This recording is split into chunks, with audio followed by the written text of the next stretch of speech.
"You're not welcome here," they shouted, until she was applauded. The hall shimmered with golden chandeliers, polished floors, and laughter that echoed like music. But all of it fell silent the moment Grace Williams stepped inside. She wasn't dressed like the others. While the guests sparkled in gowns and tailored suits, Grace wore her plain Navy maid's uniform, her white apron folded neatly, her calloused hands still clutching a cleaning cloth she hadn't realized she was holding. Then came the voices, harsh, sharp, unforgiving. "You're not welcome here," someone shouted from the far table. Another voice joined in, louder, dripping with scorn. "This is not your place, get out." Whispers rippled through the room. Eyes turned. Some stared with disgust, others with pity. Grace lowered her gaze, her heart pounding, but her posture remained upright. She did not cry, she did not argue. Her silence held more strength than their shouting ever could. For a long moment she stood there, a solitary figure in a sea of rejection. No one knew her story. No one knew the battles she had fought in silence, the sacrifices she had carried in the shadows. To them, she was just the maid, invisible, unworthy, uninvited. And yet within moments, everything would change. The very voices that tried to cast her out would soon rise again, not in hatred, but in thunderous applause. Because what Grace Williams did next would leave every single person in that room stunned. Stay until the end, because this is not just a story of rejection. It's a story of dignity, courage, and the kind of truth no one can silence. Grace Williams was not a woman the world often noticed, at least not in the way that wealth and glamour demand attention. At 42 years old, she moved through life with the quiet rhythm of someone who had learned to survive storms without fanfare. Every morning before the sun even peeked over the rooftops, Grace was already awake. The soft rattle of an old alarm clock pulled her from her bed. She tied her hair back neatly, slipped into her navy blue maid's dress and crisp white apron, and stood in front of the mirror for a moment. No makeup, no jewels, just her tired eyes and the unshakable dignity she carried within them. Her days were long, the kind of long that bent a woman's back, but never her spirit. She cleaned kitchens where no one thanked her, polished staircases that others rushed across without notice, and scrubbed windows until they gleamed brighter than the futures people assumed she didn't have.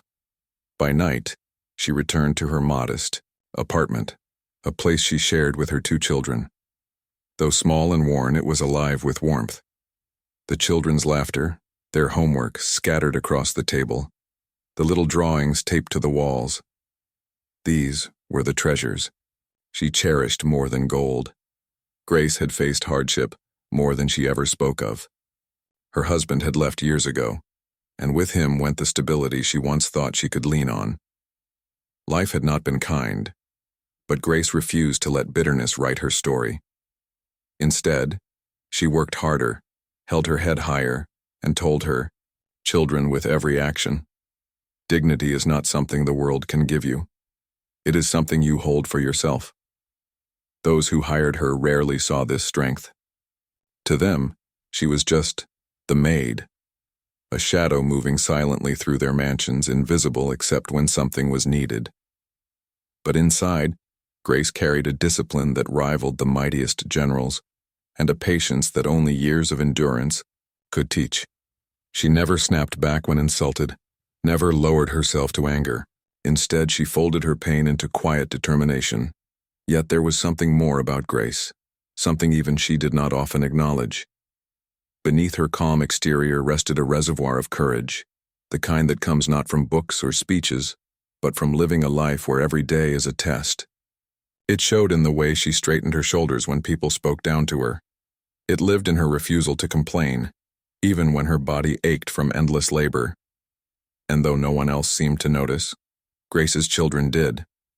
To them, she wasn't just their mother, she was their hero.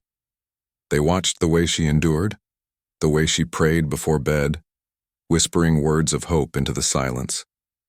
They saw how, no matter what, she never once told them to give up. The world saw a maid. Her children saw a warrior, and soon, the rest of the community would see too.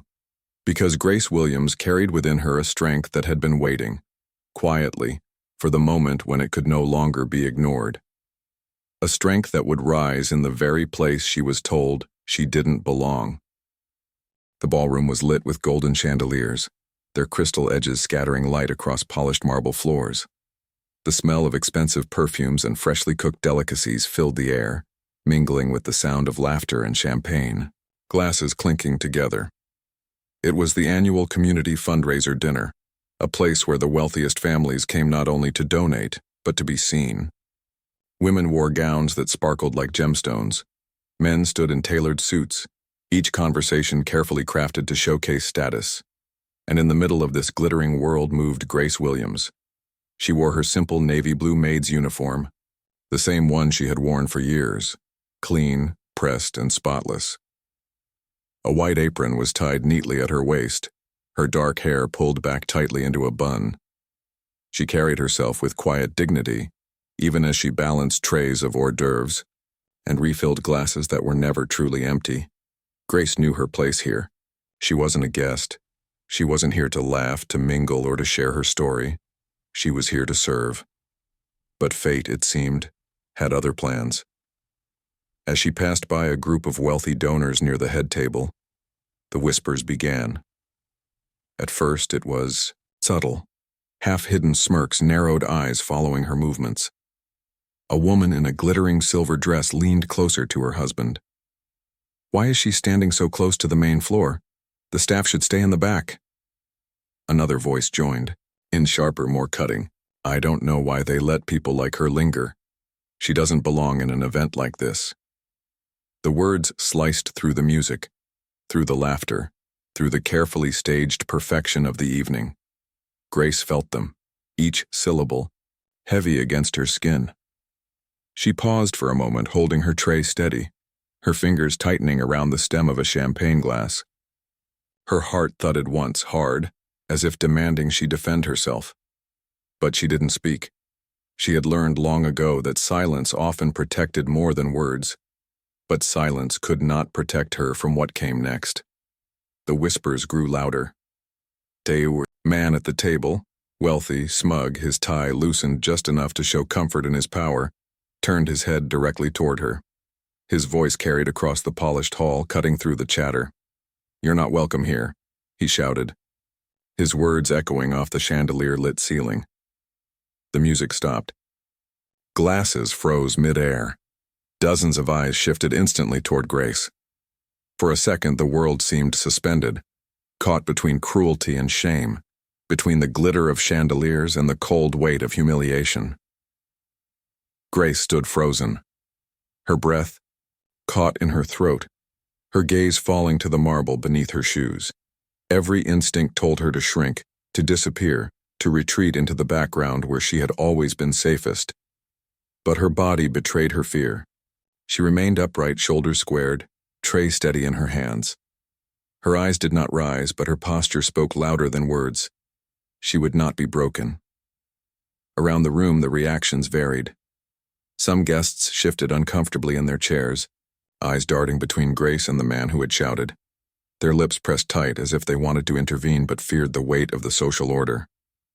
Others nodded slightly, agreeing silently with the insult. To them, Grace's presence near the head tables was an offense, a reminder of class and race in a space where they pretended such divisions did not exist. And then there were those who simply watched, faces unreadable, their silence almost more painful than the insult itself. Grace swallowed hard. Inside, her chest ached. She thought of her children, of the long nights scrubbing floors, of the countless times she had endured disrespect quietly because she needed the work. Because walking away wasn't always an option, but tonight felt different. The silence in the room wasn't only pressing down on her, it was pressing on everyone. For a flicker of a moment, Grace's eyes lifted, just enough to meet the stares, directed at her. Her gaze was steady, not defiant, but unyielding. She did not beg for kindness. She did not plead for a place. She simply existed, with dignity intact, in a room that wanted her gone. And that simple act, That quiet refusal to crumble shifted something in the air. The wealthy family who had started the insults grew louder, emboldened by the silence of others. "Do you hear me? You don't belong here. This is not your place. Go back to where you're supposed to be." But this time, as the words echoed, they no longer rang with the same sharpness. Instead, they seemed desperate, too loud, too forceful, as if trying to convince themselves as much as her. Grace remained still. A single tear threatened to escape the corner of her eye, but she held it back. Her chin lifted just slightly, her hands steady. She was trembling inside, but no one would see it. The room was now silent but charged. Guests were holding their breath, waiting to see what would happen next. And though Grace said nothing, her silence spoke volumes. It was the silence of a woman who had endured much more than an insult in a ballroom. It was the silence of a woman who carried battles in her heart that no chandelier could outshine.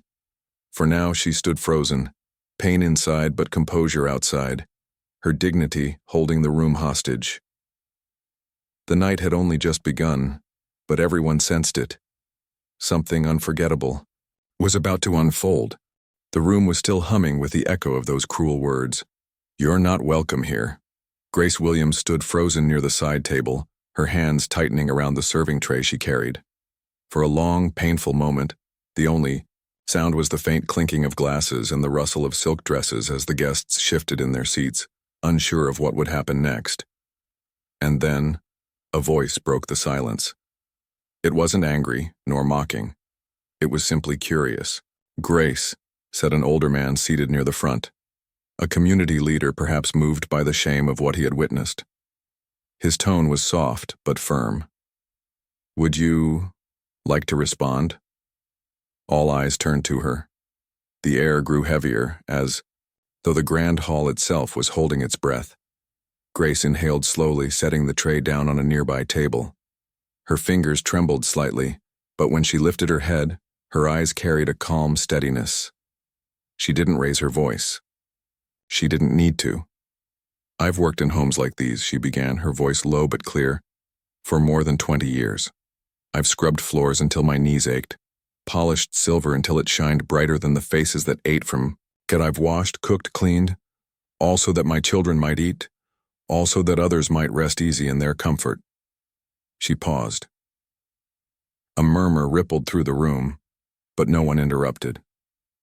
"I never expected applause for that work," she continued, her gaze moving across the sea of finely dressed guests. "But I also never expected to be told I don't belong. Because the truth is, belonging is not about wealth or titles or the color of your skin. Belonging is about humanity. And I am as human as anyone in this room." Her words struck like quiet thunder. Some guests looked away, shame coloring their faces. Others shifted uncomfortably as though their expensive clothing suddenly weighed too much. Grace's voice softened, but it did not waver. "Do you know what it feels like? To walk into a room where people look at you not as a person, but as a shadow? To serve food you'll never taste? To clean tables where no chair is pulled out for you? That is my life. Yet I keep walking in. I keep serving. Because dignity doesn't come from how others see me. It comes from how I choose to carry myself." Younger woman in the back lowered her champagne glass, her hand trembling slightly. The whispers had stopped. Now there was only the sound of Grace's words filling every corner of the hall. "You may say I don't belong here," Grace said softly. "But let me tell you something. Every meal you've eaten tonight, these hands prepared it. Every tablecloth you lean against, I laid it out. Every clean glass you hold, I polished it. You tell me I don't belong. But without me, this gathering would not exist. I belong here not because you allow me, but because I have already built part of what you're standing on." The room was utterly silent now. Even the ones who had shouted looked stricken, their bravado crumbling in the weight of her calm truth. Grace took one final breath, her shoulders straightening. "So no, I will not leave. I will not apologize for being here. I belong, because I am here. And nothing you shout can take that away." Her words lingered in the air, heavier than any insult that had been thrown her way. Grace's chin lifted slightly, not in defiance but in quiet pride. She had not shouted, she had not begged, she had simply spoken, and the room was already different. Guests shifted in their chairs, some looking at the floor, others glancing at one another, with growing guilt. A man cleared his throat nervously as though unsure what to do with his own discomfort. For the first time all evening, Grace Williams was not invisible. She had become undeniable. The hall was silent now, except for the sound of Grace's steady breathing. She stood in the middle of the grand room, her maid's apron still tied, neatly around her waist, the white cloth in her hand trembling slightly. For a long moment she said nothing. The very people who had shouted at her, "You're not welcome here," leaned forward, waiting to see what she would do. Grace lifted her head slowly, her eyes sweeping across the room. Her voice, when it came, was not loud, but it carried like a stone dropped in still water. "Do you know how many nights I spent in this very house, scrubbing these floors while you slept upstairs?" A few guests exchanged glances, unsure where she was going. Grace continued. "Do you know who kept the lights on when bills were behind? Who stretched pennies into meals so your children would never see hunger?" Her voice grew steadier, stronger. "I did. For 20 years I worked in silence. I dusted your portraits, polished your silver, carried your burdens while you carried on as if I wasn't here." The whispers began, some in shock, some in guilt. Grace's gaze hardened, though her eyes glistened with held-back tears.